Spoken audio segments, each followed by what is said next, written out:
আমরা আবাসিক ছাত্র, প্রায় মাস দুয়েক পর পর মা বাবাকে দেখতে পাই। যখন মায়ের কণ্ঠে শুনি, বাবা তুমি কেমন আছো, আমাদের গলা আটকে আসে। কিন্তু আম্মুকে বলি, আমি খুব ভালো আছি মা, আজ এক পৃষ্ঠা মুখস্থ করেছি। আমাদের কষ্ট, আমাদের ঘুমহীন রাত, বাবা মায়ের আদরবিহীন দিন রাত, সব যেন একটাই উদ্দেশ্য, নিবেদিতা। মা বাবার মাথায় জান্নাতের নূরের মুকুট পরাতে চাই।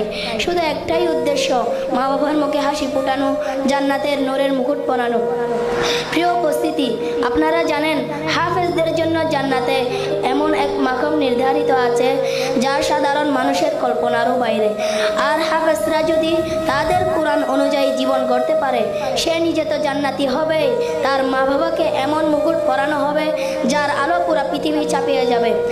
আজ আমরা এই মঞ্চ থেকে প্রতিজ্ঞা করছি, আমরা কষ্ট করব কিন্তু থামবো না, আমরা হাঁটবো কিন্তু আমরা